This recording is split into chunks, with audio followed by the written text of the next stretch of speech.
Good morning. Hey, I am Steve Weber. Welcome to the American Gumption Morning Show. Today is Friday, August the 6th, and I took a couple days off this week. I did a show on Monday, and then I didn't do a show a couple days, but that's okay. I've been giving myself a little bit of a summer break, but next week, we're getting back into the saddle again. We've got 4 shows scheduled already: Monday, Tuesday, Wednesday, Thursday. Brandon Schaefer on Monday. I'm going to do a live remote with Brandon from over in Newtown, Pennsylvania. Kristen Wister on Tuesday. C. Megan Michael on Wednesday. And Julia Stubbe on Thursday. So I'll tell you next week about each of those guests, but that's going to be a fun time. So, hey, so welcome. I am Steve Weber. I'm the host of the American Gumption Morning Show. And here on the American Gumption Morning Show, we interview and we talk about the ordinary people living extraordinary lives. And the reason why I like to focus on the ordinary, extraordinary is because I believe the world needs more positivity and encouragement. And what's more positive and encouraging than ordinary people living extraordinary lives? So anyway, we also like to focus and help people who want to, or who people are in the process of awaken. And then once those awakened people, need that encouragement, we just give that to them here on a regular basis. So that's what this show's all about. All righty. So today, Hobie Hare is going to join us. Hobie's a friend from Montana, and I'm going to introduce him in just about 10 minutes from now. And I've got a little tiny bit of a monologue that I want to do. And so I'm just going to go ahead and launch right into that. I think I covered all of my other notes and that sort of thing. So yeah, let's get this show going. So my monologue today is titled "1 Year." Well, that's not it. It's not 1 year of broadcasting. I thought I updated that. It's called The Summer of 1980. The Summer of 1980. And why 1980? What was special about that? Well, let me just tell you. 1980, I took a cross-country trip in a van for 3 months from Memorial Day to Labor Day. And I visited every national park, not every national park, but I visited a lot of national parks and spent about 30 some nights in the backcountry.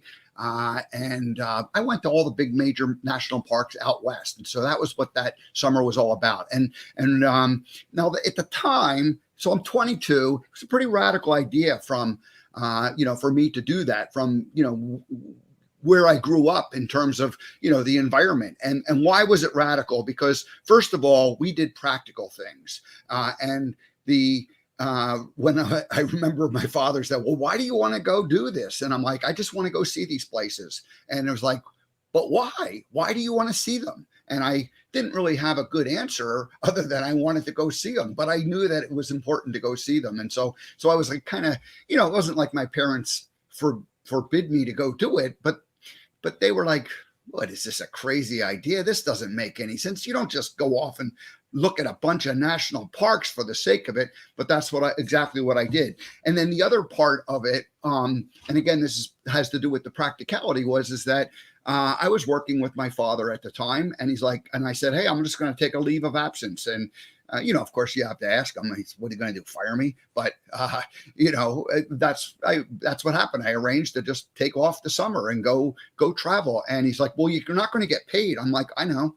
And it's like, well, why would you do this? And I'm like, because I want to go see these places. Yeah, but you're not going to be getting paid. I go, I know. I'm just going to go do it. I want to go see these things. I saved up some money and I had enough to go and do it. So it was like, all right. So off I did. So the reason why I wanted to share that, it was counter to what I had to fight a little bit for, to go and do this. And, it was like my parents, again, weren't like forbidding me to go do it, but they also weren't like, they're like, you're out of your mind. You don't know what you're doing there, son. All righty. So, anyway, I just was, like I said, there was places, magazines, books. There was no internet at the time, 1980. But, I remember, these pictures that I saw, like Half Dome and the Yosemite Valley and in California, Yosemite National Park. I was like, man, I want to see that. I mean, I remember seeing pictures of it and just being fascinated by, those granite domes and the idea that a glacier came and carved that out. I thought I got to go see this stuff for myself. Old Faithful in Yellowstone, again, it turns out Old Faithful isn't the best part of Yellowstone, and it's kind of a touristy place, but you got to go there and you got to see it. It's awesome the first time you see it. So all these places that were the famous iconic landmarks, I just wanted to go see. The Grand Canyon. The Grand Canyon, man. The Grand Canyon, the redwoods on the northern coast of California. We camped, right on the beach. We camped in Oregon on the beach, but we went to see these redwoods. And I remember there was one picture I took. I wanted to take a picture. I set up my little tripod and my camera, and I wanted to take a picture with the big giant, the tallest tree in the world. And when I set it on the timer and I ran, and turned around and then I went back and got my camera, and there was no digital camera, so you couldn't look at it. But then, when I got the film developed, like there was a picture of me running towards it because it was like so far I had to run to try to get in the picture. So this was all fun stuff. Olympic Park on the northwest edge of the the lower 48 states. Olympic Park, man. There was another place we camped. Yeah, that was in Washington. The Tetons, man, the Tetons, were they ever fantastic. And then I lived in Montana, and I drove to Salt Lake City many times over the course of that 10 years I was there. And I could see the backside of the Tetons from Idaho, and the Tetons, you just never get tired of standing there looking at them and going, whoa, look at these things. So Devil's Tower in South Dakota wasn't a national park. It's a national monument. My cousin Gary and we climbed it during that trip, climbed to the top of Devil's Tower. Arches National Park, all the arches in Southwest Utah, it's just a fantastic place. And, you hike around and you just see these the Delicate Arch and the landscape arch and all these famous arches. It was just fun stuff. And then on the way back home, the Blue Ridge Parkway and the Smoky Mountain National Park, a little anticlimactic after all the parks out west. So we spent 3 months going from park to park to park, essentially, all west of the Mississippi, all in the Rocky Mountains and on the coast, from Washington down to California, in the California range, the Sierras, and then the Rockies that go through more the Colorado and area. So anyway, just a fantastic time.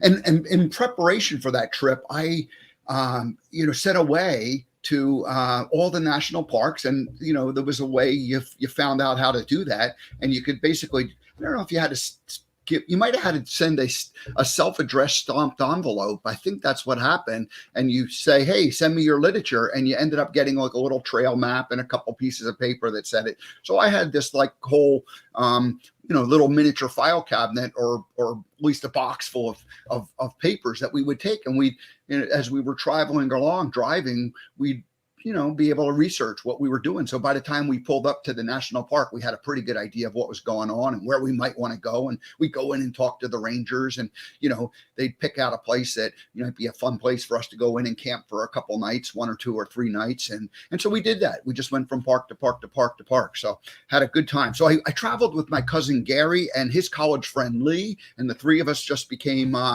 good buds over the summer and an adventure. And recently I had dinner just like the last couple of weeks with Gary, my cousin. And I remember he said to me when he learned about the trip, and he said, hey, I'd like to go with you. That sounds like fun. And I was excited because I wanted to go, but I felt like I needed someone to go with.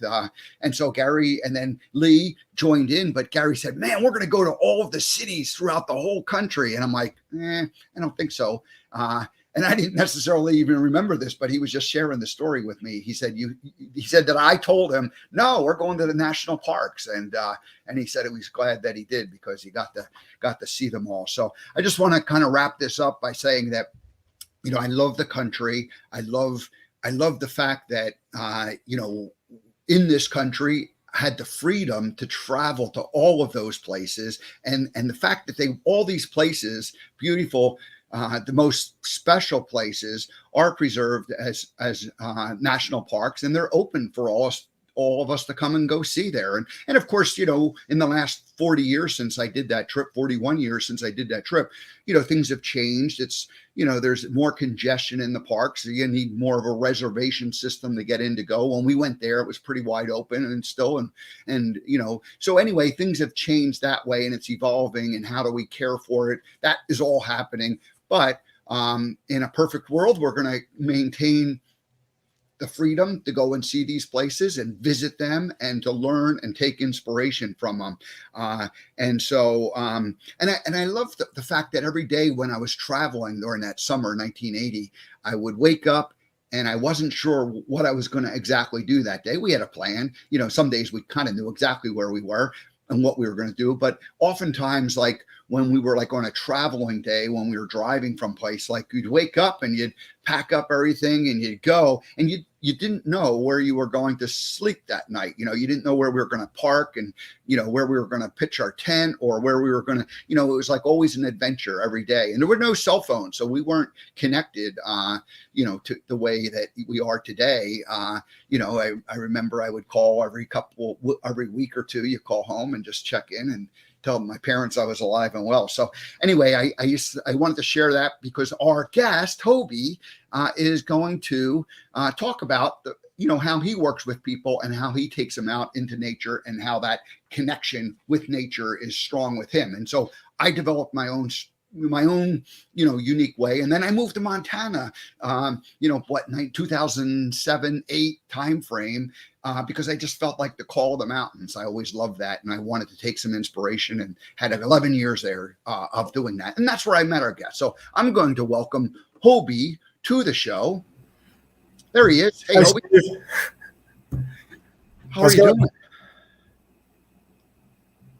How's it going? Pretty good. How are you? Oh, doing great. You inspired me to think back on, my trip of, because what we're going to talk about, because you take people into the backcountry and help them connect with nature. Absolutely. It's been a lot of fun being out here in Montana since the 90s and connecting with you when you were here. And I feel like you could be 2,000 miles away, but you're still in Montana in a lot of ways. Yeah, good. Hey, so you don't know this, Hobie, but there's 2 rules here on the American Gumption morning show, and I'm looking for my papers. The rule number 1 is I get to read a bio about who you are to introduce you to people, and then rule number 2 is I play a song, and I'm still looking for the bio. I'm a little disorganized. So actually, I've got the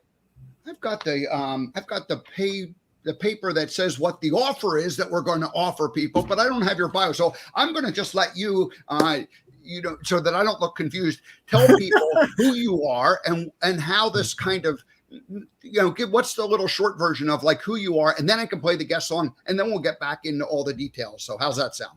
Thank you. That sounds perfect. My name is Hobie Hare, and I help people connect with nature no matter where their feet are. And I do that through my company called yourlifenature.com. And basically I work with individuals, groups, and I'll do everything from guided tours to the national parks, as well as help working with individual clients. I do it a lot through photography and apps and things like that. And I just really enjoy sharing with people the things that I've learned over my life to connect with nature in busy places like Tokyo or metropolitan Virginia, as well as like when you're living close to a place like Missoula, where even urbanites in Montana might struggle to connect with nature. So I've got ways to help them do the same thing and just really deepen their connections with the landscape, the seasons, the rhythms of nature, as well as the people all around them.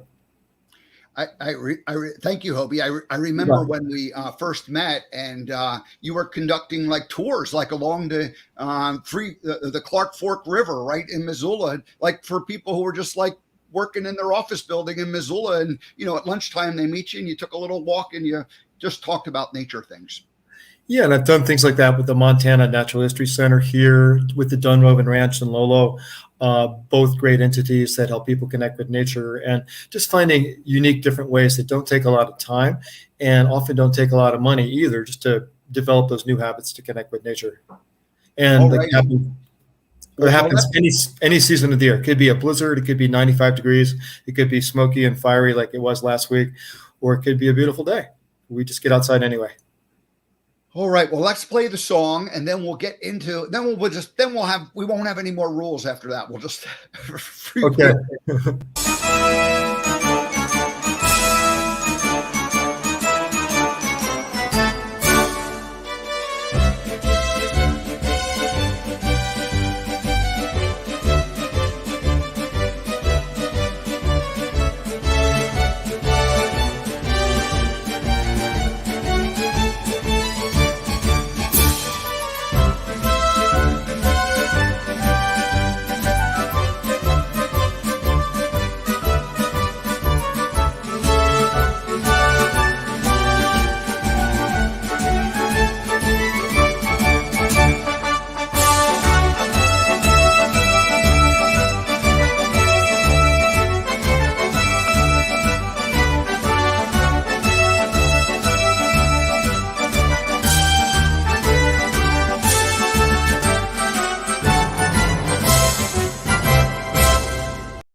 All right. Hey, Hobie, have you ever had a marching band welcome you to a broadcast before? I have not. How about on the 4th of July when you were a kid? Did you ever go see a parade and a marching band went by? Oh, lots of parades. Memorial Day too, Veterans Day, 4th of July, just different emotional cadences to all three events. But that was pretty cool. Put a smile to my face. Let's before we get into what you've been doing the last couple of years, what was your childhood like? Did your parents introduce you to nature, and did you have that were you camping as a kid? I mean, how did it all get started for you in the early years? Yeah, it's interesting because my father said that once he was done in the Army, he was done camping, and he pretty much held that true. But my older brother and I were Boy Scouts and Cub Scouts, and became an Eagle Scout at one point. But I think that's where I learned the outdoors was just through camping. And I was part of the Boys Clubs of Richmond, and we go out for a week, usually every year in July or August, and camped and swam and learned how to canoe and paddle. But when I was growing up in the 70s, there was so much nature really close to where we were in the suburbs on the western end of Richmond, Virginia. So we had creeks, we had forest, we could catch crayfish, find snapping turtles, frogs, you see foxes, those kinds of things. So every day was an outdoor adventure. And once I went to school, I just felt like that was a natural part of what I needed to do to kind of balance my academic life and my working life and everything else. And I just say that nature was in my blood. And at an early time, that's where I felt the most at peace in my life and where I felt the most rejuvenated and energized. And it's a good place to take the dogs walking too. But when I was living without nature for a little while, I was in Tokyo, Japan, and I realized that was just a mindset kind of issue I had about what nature had to look like and what it could be like. And even though I lived in a city of 30 million people, I found ways and strategies that I could connect with nature even there, like going to some of the shrines, some of the temples, some of the gardens, finding less crowded ways to travel home, and then just really watching the seasons and how people in Japan interacted with the seasons, whether it was the fruits and vegetables they had at that time of year or the traditions they had. And I realized that you don't have to live in a place like Montana necessarily to connect with nature. You could be in the most urban place in the world and nature is still all around you. And we can't really separate ourselves from that. But in many ways, that inspired me to think about how I can help people connect with nature and make it more a part of their lives and make it easier and less expensive and more of a good habit, so you can really take that with you no matter where your feet are. One last point about the growing up, because I was I'm probably about a decade ahead of you in terms of growing up, but certainly on the East Coast, and we were allowed to just like go out and like get on our bicycles and disappear for hours at a time, and connect with the woods, and just kind of explore. And our parents were like, be home for dinner. And at least that's the way it was for me. And I'm guessing it was like a little bit like that for you too. And I think that, I don't think that happens quite as much today, where parents okay, go on your bike for a few hours and just disappear. So very different. We were lucky to grow up then. Yeah, I agree with you. And I think there's a really good book called Last Child in the Woods by Richard Louv, Louv, and he talks about nature deficit disorder, and I think that really does exist. And like you just said about your life growing up and mine too, basically we would come home for dinner, run back outside, play until our parents called and said, "Hey, Hobie, everybody else get inside. It's time to go to bed." And it might be 11 o'clock on a July night. And finally we're like, okay, reluctantly we're going inside, and no real stranger danger kind of fear, not as much, say, posted properties saying no trespassing, or the liability concerns people have about their properties more recently. And I think we just grew up with a lot of freedom. And I think it's still possible. We have to be able to give it to ourselves. And in the case of having young children or grandchildren, giving them that space so they can learn some things about themselves and nature and how they connect with it and how they relate to each other. And we can't baby, or what's the word I'm looking for? We have to give people room to fail and to fall and to experiment and to stumble and to learn some things about themselves, because I think that's where the learning is. When you do something hard, and nature often presents us with those opportunities, whether it's a blizzard, or you're hiking in Yellowstone and you see a bear on the trail, what do you do? Or you're going somewhere else and your schedule gets derailed because there's road work in Glacier, and at the same time there's road work in Glacier. It's only 3 months of the year they can work on the roads because it's a pretty Arctic environment. So I think nature really shapes our character and our development. And I feel like if we just keep cutting ourselves off from it and expecting it to conform to our human world expectations, we're really missing out on a lot of wisdom. I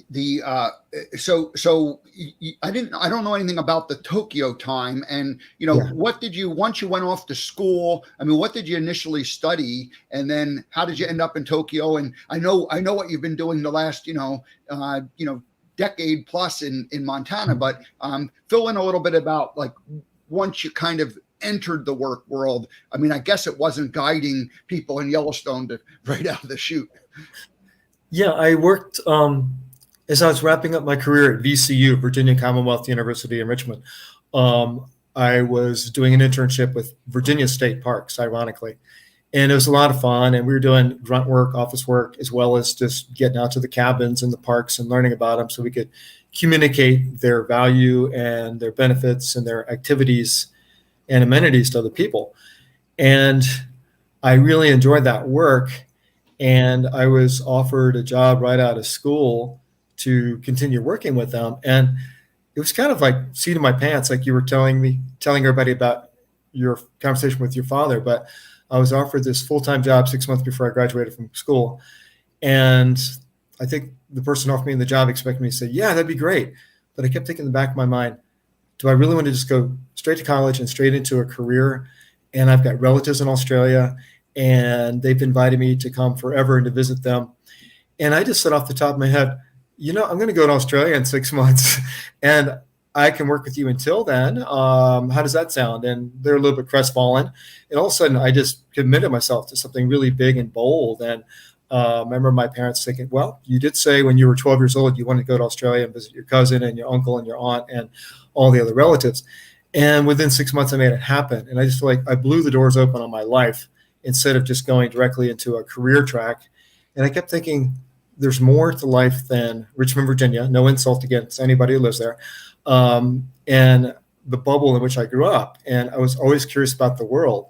And once I got to Australia, I met some people from all over the world who were traveling to Asia or traveling from Europe through Russia and China to get to Southeast Asia, and people who were visiting all these places. And I just feel like my whole world just exploded open. I feel like there's so much more in this world that I want to know about and explore and get to know besides just the place where I grew up. And it turns out that my uncle in Australia was a bit of an outlier too. He kind of bucked the mold, and he flew for different airlines, met someone in Australia, married her, became a stepfather to her son.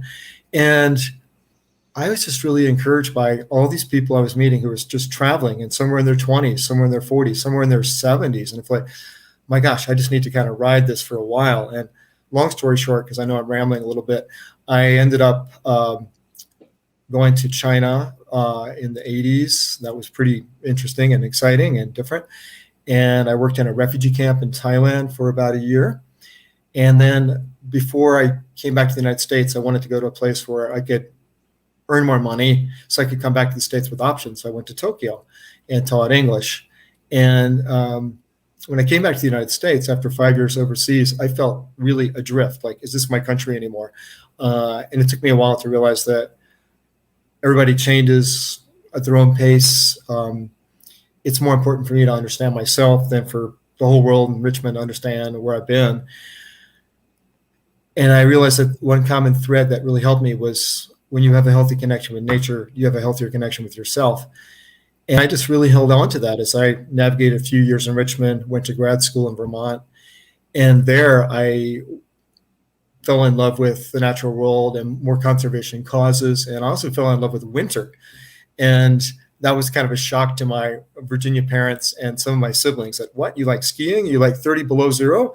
What's wrong with you? And I feel like, I don't know, it's kind of fun and different. And in Virginia, when you get a snowstorm, you're just shoveling it and enduring it and waiting for someone to tell you can go back to work or to school. But in Vermont, it was sort of like, well, this is winter. This is part of our lives.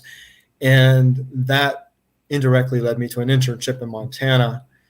And I'll pause there because that's a big chunk of the story. But it's almost like serendipitously, the hard choices that I made were actually the best choices that I made. And they often went counter to what I thought people expected of me. So by the time I was in my early 30s, I was really beginning to understand that this is my life. It's mine to choose to live the way I want to and need to. And all I can say to anyone listening today is just really follow your bliss, follow what's really close to your heart. Because when you do that, you might make a hard choice that might be kind of alien or not understandable to other people. But as far as I know, Mary Oliver says this too, wonderful nature poet. You know, we only have one life to live, and what will you do with your wild, precious life? And that led me to Vermont and then to eventually Montana. And I think I should stop there so you can say something or redirect me or whatever you need. I'm just going to put in that life lesson number 2 from the movie Forrest Gump is the chocolate box. Life is like a box of chocolates. And I don't like to say the standard line from the movie. You know, it's a great line and everybody knows what it is. Life's like a box of chocolates. You never know what you're going to get. I say life's like a box of chocolates. You get to pick whatever chocolate you want and you get to pick whatever life you want. And that's really the point you're making is that you know, the traveling around internationally and then returning to the country and kind of going like, wait a minute, like everybody's changed. And that the reality is that, you know, maybe nobody changed except for you, and you came back and you're seeing it differently. And then you went, you know what, I'm going to choose my own life. And it went, you know, it went counter to, you know, certainly in my life, parents, you know, our parents grew up in the, you know, my parents born in the, you know, right when the stock market crashed and, you know, grew up in the, you know, 30s and there wasn't a whole lot of abundance and it was really a survival thing. And so just the idea of like, you're just going to go off to Australia and see people, or you're going to like travel the country for 3 months and go to a national park. Why would you want to do that? You know, it was just like, it just didn't make sense. And again, they didn't, you know, it sounds like your case is the exact same thing. It wasn't like they were like, they just didn't get it. They're like, okay, well, go ahead and do it. But, you know, doesn't make any sense to me.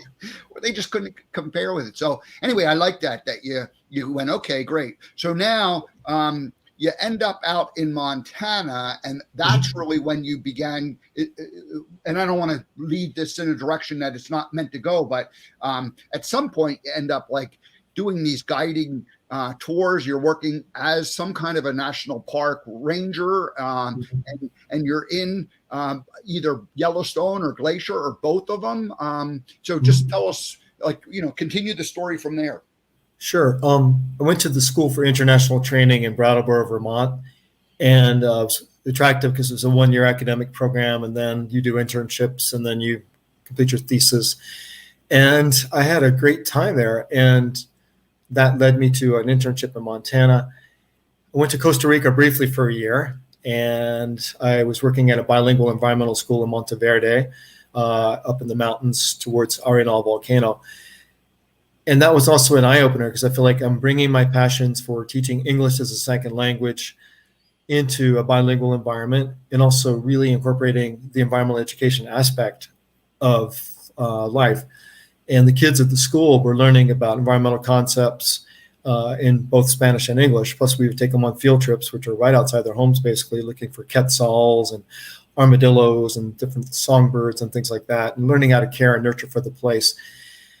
And the graduate loans were kicking in with a vengeance, so I couldn't stay there for more than a year. All of a sudden, my loans were going to be more than what I was earning per month in Costa Rica, but a great experience. I've been back there once since then. But I ended up landing in Montana and got a job teaching at Montana State University, taught English as a second language to people from all over the world. And my boss was really wonderful because she always understood my passion for the environment. So she would allow myself and other teachers to do activities, taking students to places like Buffalo Jump, west of Bozeman, and Three Forks, Montana, some of the state parks, and then also to Yellowstone from time to time. And I realized the more and more that I did that was my passion more than just teaching English. And English was sort of like the gateway to get me out there with my students. And after about 5 years of teaching, I realized that I wanted to go more full into environmental conservation work, and I wasn't sure where I was going to go. But I applied to the National Park Service for a ranger position in Yellowstone. And that was great because I was given a call, and within 3 or 4 weeks, I was starting working as a park ranger. And I remember my supervisor saying to me, she goes, "Oh, you'll be given a geology talk in about 3 or 4 weeks. And you'll be talking about how geysers work and the underground volcano and all that stuff." And I was thinking, holy crap, what did I get myself into? I don't know much about that. And we went through a lot of training. We got a lot of Q&A time, a lot of research, working with actual researchers. And I just began to wrap my head around, I've done other hard things in my life before. I've done other challenging things, which I knew nothing about or very little. And I can do this too. And my supervisor was great. She just said, you build with where you are and you keep growing and learning from there. And it's okay not to know everything because no one does. And it's okay to have questions. And that was very liberating to have that encouragement at the very beginning. So within 3 weeks, I was giving guided tours of the Norris Geyser Basin. And over the summer, I got better at that, more skilled. The next summer, did something similar. And then started working with children's environmental education programs in the park. And a lot of national parks have these programs, but this one's called Expedition Yellowstone. And kids come with their teachers and chaperones, and they stay at the Lamar Buffalo Ranch in Yellowstone Park. And they also stay in the Mammoth area and outside the park. But it gives school children, not only in gateway communities, but around the United States, a chance to learn about what I believe to be the mothership of all national parks, Yellowstone, the birthplace of the national park idea, and to learn about the ecology, the human history, the geology. And kids come home on fire. They do programs that they share with their community. And of course, during the pandemic, things were shifted. There was a lot more virtual stuff going on. But to have a group of people and to spend 3 or 4 days with them, especially younger minds with their parents and chaperones and teachers, it really blows the doors open the same way, say, your time in the national parks did for you, or my time overseas did. And you can just kind of see the wheels kind of turning in kids' heads, like, oh, I saw 3 female rangers or 3 female conservation biologists. I think I want to do that. Or another kid from an urban area, a young black girl who's probably at 5th grade, thinking, I could be a geologist. And she's never met anyone in her life who is, a black or geologist where she was. But in the national parks, she saw a woman doing that. She's thinking, I can do that. I can expand my own universe. And so I just keep thinking about the power of education to change people's lives. And that was a big part of what I loved about working in Yellowstone as a ranger. And just one other quick story is the winter of 2001, 2002, I spent in a place that was over 50 miles from a paved road, and you had to get there by snowmobile or snow coach. And some people actually did it by ski. I didn't ski 50 miles, but I worked at Yellowstone Lake as a park ranger the winter of '01, '02, and then the following summer. And it was really cool to have a very isolated winter because I learned a lot about myself, and it kind of unleashed some creative talents that I just neglected and not really put to use. And I just came out of that summer, in my mind, sort of like a grizzly bear with a little bit more wisdom and knowledge and, I don't know, motivation moving forward. I want to talk a little. I want to ask a question about the isolated winter, but there was a back to the like getting the job, and this is really what American Gumption is all about, where like we just make a decision and like you fill out an application to go to work there, and 3 weeks later you're like working there, and then you like in 3 weeks later after that you're giving a presentation on geysers, and you don't know anything about geysers, and it wasn't it wasn't so much about like geysers is what was important for that particular location and that whole park, but it allowed you, once you like learned the basics of geysers, and in a relatively short period of time, you can know more about geysers than 99% of the people, in the world. But you really started connecting with people and young minds in a way that, you probably weren't expecting it to happen. So that was really like, each step along the way, you just kept getting closer and closer to where your passion was. Yeah. And I just will jump in and say that it took more than 3 weeks before I got the offer and all that. It might've been some months, but it still was exciting when I got that call, because I feel like this is a life-changing opportunity. And I was nervous because all I knew was Bozeman, and all of a sudden I was going to be a ranger, and it was very exciting and intimidating at the same time, but it opened so many doors. And I would recommend it to anyone who wants to change their life at any time of year or any stage in their life, because there are new rangers being hired who are in their 60s and 70s as seasonal. So they look at what you have to offer, what your gifts and talents are, what your experience is. And I've worked with everybody who's been like a park ranger who was previously a geologist, a teacher, nurse educator, child care provider. Don't let your perception of your background stop you from considering being a park ranger, because the Park Service is pretty open, looking at your experiences and saying, yeah, that person could teach, that person's good with people, that person can engage people. The winter that you spent alone, and there was probably a few other people around. It wasn't like you were 100% alone, but it wasn't like you could just go down to the, to the grocery store and see strangers. You kind of were in this like isolated area. What was that like? And you said they taught you a lot about yourself. I ended up going to Montana for about 11 years. And of course I was, living in a small town. I was not far from Missoula, so I was around a lot of people, but I looking back, that was like an isolated winter for me, that whole chapter, in the sense that I had a lot of time to, get comfortable with being alone. I never felt lonely, but I was alone. And it taught me a lot about like, well, where do I want to go in the next chapter of my life? And I had this like wonderful chapter before that was like super busy, and I needed like time to recover from that. So just talk about, maybe a little bit about what it did and what learning to just be by yourself is like, and how that can be healing for a person.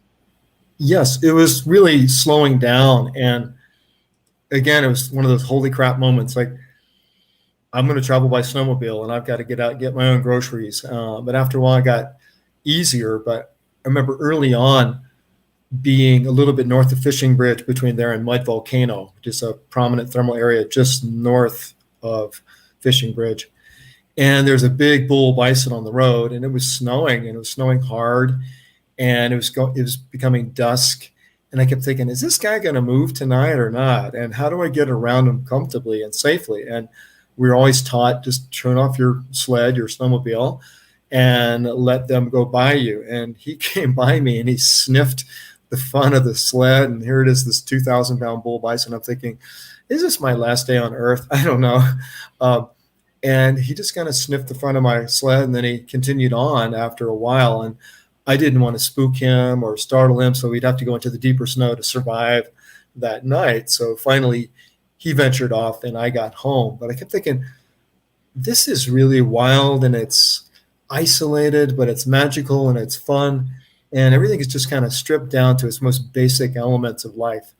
And I wasn't alone, like you said. There were rangers in each district who did law enforcement, rescue, first aid, that kind of thing. I did more interpretive stuff where we give programs and just help the visitors in the winter. And it was so peaceful. And I didn't have a lot of, quote, activities to do at night, so I just read a lot. I wrote a lot. There were only 2 stations that you could get on the radio then. I had a landline instead of a cell phone that winter, limited internet, because I'd have to go to another building to use it. And I just like, well, I can just get by without the internet for the winter.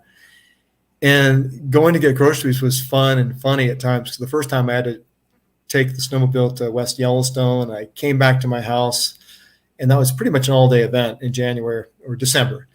And I get back, and all the bananas are beat up and discolored, and half my eggs are smashed, and all my bread got all smushed. So I had like French toast for about 3 meals in a row because that's all I could do with it.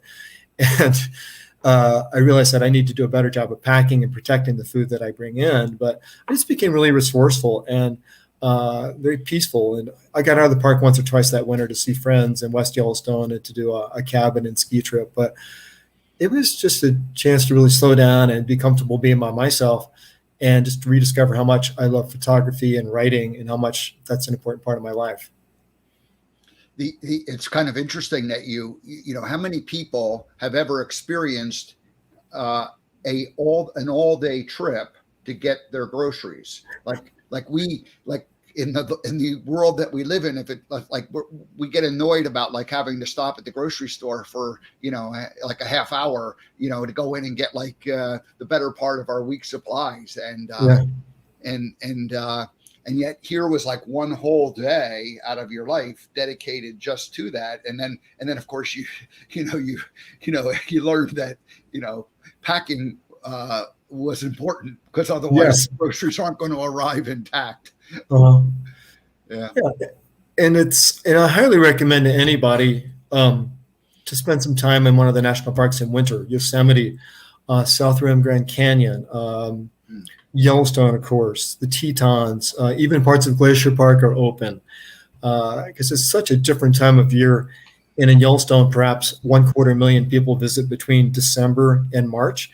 And the last I heard for annual visitation in Yellowstone is 4 million, about 1 million in July, August, September alone. So winter's a good chance to experience these wild places without a lot of people and more elbow room. Plus, if you're in Yellowstone in winter, you might get to see the wolves. Yeah, nice. I've actually been to Yellowstone and have seen the wolves and hung out with the people who track the wolves. And, you know, I was just I was a hanger-oner, and I realized very quickly that there's like a whole community of people who are dedicated to following wolves on a daily basis of their life. And it was quite fascinating. It's amazing, and people have been at it since 1995, 96, and some people have been there since the beginning. And some people, when they retired, have actually just sold their homes wherever they've lived and bought a place in Cook City or Silvergate or Gardner. And some people take their entire vacation time and volunteer and come and follow and study the wolves. So once it's in your blood, it's in there. So for several years, you are working as, you know, for the national park as an interpretive ranger. What happened after that you kind of end up getting to doing what you're doing today, and how did that transition occur? And then describe what you are doing today and how you're helping people. Sure. Well, just about every national park has what they call a cooperating association. So, for example, Glacier Institute for Glacier Park. Yellowstone's is the Yellowstone Institute. They call themselves now the Yellowstone Forever Institute. And they were just piloting programs in the early 2000s where families and individuals could come and stay at the Buffalo Ranch and take programs, or they'd stay in the park hotels and then work with naturalist guides to the Institute. And I got hired on to do that. And once I had done that for a couple seasons, I realized that that was actually more autonomous and liberating than being a park ranger, because usually as a ranger, you are stationed in one part of the park. But in this case, I got to go to Old Faithful in winter with groups and teach them how to cross-country ski and snowshoe. Or we'd be in the Hayden Valley and look for wolves, or we'd do kids programs where kids could become junior rangers, and we'd help them learn about the connections that they can make with the park, with the geology, the history, the natural history. And I was doing that for a number of years, and I had a kind of a wake-up call one day, and I just realized that I'm not sure if I can do this work anymore. And I wasn't really forthright with anyone about why, but I knew I had to leave the park and figure this out and figure out whether I wanted to continue. And what I was struggling with is that I'm gay. And in 2004-ish, I realized that, but I just realized that I didn't want to live my life in the closet. I didn't know if I was out, if I would still have a job, or, working with adults and sometimes families, whether, some people might think, oh my God, And so I just didn't really feel comfortable in my own skin, but I knew it was a journey I had to take.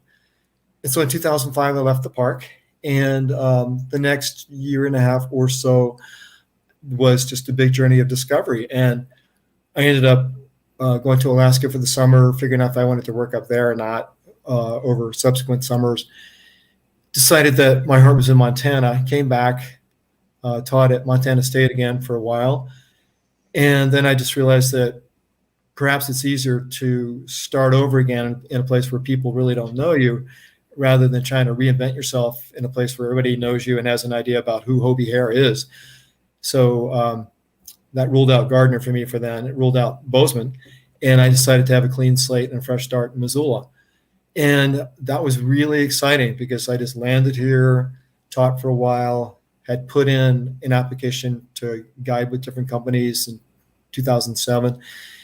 And it's just liberating to kind of go somewhere new and just to be this fresh new Hobie, this more authentic Hobie, and not holding anything back and bringing all myself to the table. And lo and behold, within 6, 7, or 8 months of submitting a resume to a guiding company in Bozeman, I was offered some gigs here and there, and to start guiding and working with other guides, showing people around the park. And I feel like this is great because someone's looking at my experience and my abilities and talents. And, they didn't know I was gay at that point, and that came out later. But for a while, I just felt like I had to hide who I was in order to do what I loved. And I just realized I had that really completely backwards. You got to be who you are, all of who you are. And then if you do that, well, you're going to be in the right place with the right friends, the right kind of employment. And it's a waste of time and considerable stress to try to bend yourself into, I don't know, someone you're not, something you're not.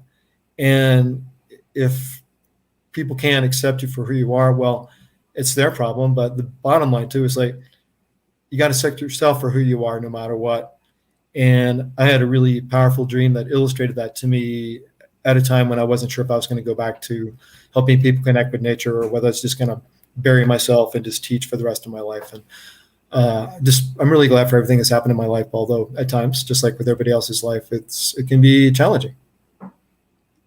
We are in a period of time where there is dramatic change. People talk about, the ascension and going from more of a 3D physical world to more of a 5D loving, interconnected world. And we weren't planning to talk about this, but I think it's just part of what you're describing, in your own personal life. And now collectively, I see that happening. That's just going to be my editorial. You don't have to comment or not on it. You can. But it's just connecting with nature is a way for people to better understand who they are And, I know I used my time in Montana to kind of figure out who I was and what I wanted to do in the next chapter of my life. And I thought I was going to be in Montana, for the rest of my life. And then all of a sudden, after about a decade, I was like, I got to leave. And within about a 1 year period, I went from deciding that it was time to leave to being gone from it. And it wasn't like I wanted to leave or I didn't like what it was doing, but I just had that feeling like, okay, this chapter's done. It's time to move on. What would you say to people who, like are at that point where they're feeling like, gee, the world is all changing. How do I step into being more who I am and connect it with what how you help people? Sure. One thing I would say is just to know that it takes some time. And I think it's really good to take an honest inventory of what your strengths are, what your passions are, what your talents are, and also maybe just to look back at the last year, especially with the pandemic, to think about, well, what were the silver linings from that time? What did you gain that you didn't expect to gain? What did you learn that you didn't expect to learn? What are some of the gifts of a slower, more isolated time?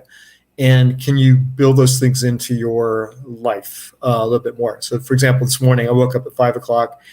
Wasn't planning on it, but I feel like, well, I can't sleep. That's okay. It's beautiful. It's warm. I went for a walk, got a cup of coffee downtown, listened to the birds. Shake things up. Do things that are a little bit beyond your comfort zone. Reach out for support. Let your closest friends know that you're going to make some changes in your life, or you'd like to make some changes in your life, and just give yourself a little bit of taste and experience in that. And a good example might be, let's say you want to go to Fiji. Well, I do too, but that might be tens of thousands of dollars, and it might be a bucket list thing that you did once. But how can you bring a little bit of Fiji or Tahiti into your life right now? And that might just be, you get a travel magazine, you watch a video, you use it as a screensaver on your computer. You talk to someone who has been to Fiji or Tahiti. You see if there's an exchange student or something like that. You can have over for your house for dinner and learn about their culture and vice versa. And so I feel like you just got to be able to bring a little bit of what you want into your life on a regular basis. And it might not be the same bucket list experience, but it feeds you the same way. It feeds your heart, feeds your mind, feeds your soul. And the way I work with people often is that we do an inventory. We kind of see where people are, where they want to be, and what's in their way. And I've worked with clients from all over the United States and in other countries, including Japan. And usually we work together for 3, 6, and sometimes 12 months until we feel like the work is done. But the idea is that I help people develop tools and habits. We have Zoom calls. We sometimes have homework, but it's fun stuff that they're choosing to do where there's some accountability from me. And we just kind of go deep and just help people see that it's not something you do just on the weekends. It's not something you do just once in your life, or when you are retired, or when you've got X amount of money in the bank. It's life is now, life is here. And I think John Lennon said it best. Life is what happens when you're busy making other plans. What can you do today to allow life to happen instead of fighting with it or thinking that today's not the goal, tomorrow is, or next year? It's right here, right now, in this season, this time of day, this moment. And it's hard to break habits and patterns to make that happen, but at the same time, it's easier than you think it is. And I'm your guy. You have an offer for people if they go to your website, and here I'll Yes. put the I'm going to change the banner. So for this download, there's the website. It's basically yourlifenature.com/free-mp3. Mm-hmm. And so, but what if people, so, and what they're going to do is they're going to download a little, is it an audio or a video? It's an audio. And it's titled, Don't Just Do Something, Sit There. I love that. Don't just do something, sit there, which is exactly opposite of what we've always been told, right? Right. Don't just sit there, do something. And you're saying, don't just do something, sit there. What will, what is in this MP3? What can people expect if they download this little, recording? Sure. It's a free recording. It's about 30 minutes long, and it helps people connect with the element of water. And in this particular audio, I take you to a place where there's a lot of water, and we visit it in different ways. And the whole idea is just to kind of have a multi-sensory experience where you can just imagine being near the healing and soothing and rejuvenating properties of water. And please don't do this if you're driving a car, operating machinery, flying an airplane, whatever. You want to be able to be present. So please don't multitask. But it's a complimentary gift for everybody out there. I feel like it's just a taste and a sample of the kinds of things that I do to help people connect with nature. And it's a lot of fun. And someone here in Montana participated in this when I offered this as a short class. Suzanne Miller at Dunroven Ranch, and she also does outside the box things to help people connect with nature through her cyber ranch and her working ranch. But this is just a go-to gift that you can revisit many times and make it work for you. And the only thing I'd add on top of that is that it's really worthwhile just to think about how can you connect with water every day? How can you connect with air? How can you connect with animals, plants, your senses? And this is just sort of like a introductory experience to bringing all your senses into the moment to connect with nature. Well, thank you, Hobie. When we met, you were, it was kind of part of your photography. It was part of that little bit of, walking you were doing along the Clark Fork River, for people. And that was my first experience of who you were. And I kind of learned all this, and we became friends over the last multiple years. We participated in different professional events where we were, together. And I just, I'm really grateful that you were able to come and join us today. And I want to just say thank you for that. Well, thank you too, Steve. And I miss you. Come visit Montana sometime. And I'm sure Tamara would love to see you too, and other people. And Nora, who I think you know as well, Nora McDougall Collins, they all say hi. And one of these years we'll be in Pennsylvania. Absolutely. And I'll be back out in Montana at some point too. So what a crazy, I'm going to give you the last word. And let's just focus it on, the world has changed so much in the last year. And you did talk about it, but, being connected with the outdoors and nature is healing. It's been healing for you. It's been healing for me, but maybe somebody who doesn't pay attention to it quite as much. What would why should they pay attention to it? It's part of who they are. It's where we came from. We can do our best to isolate ourselves and try to manipulate and control and manage the world. But in the end, just like with COVID, out of nowhere comes something that rocks our world anyway. And when we connect with nature and ourselves, I think we have better skills to navigate what comes our way. I think we've got greater resilience. We've got a greater capacity to laugh about things that may be really challenging. And my biggest reason is just that we've got younger generations counting on us to do healthy things to help the planet sustain itself. And the best gift we can leave all future generations, whether they're today's kids or grandkids or baby grizzly bears or small sequoias, is just to leave the world in a better place than we found it. And that means we get out in nature, we enjoy it, but we also care for it.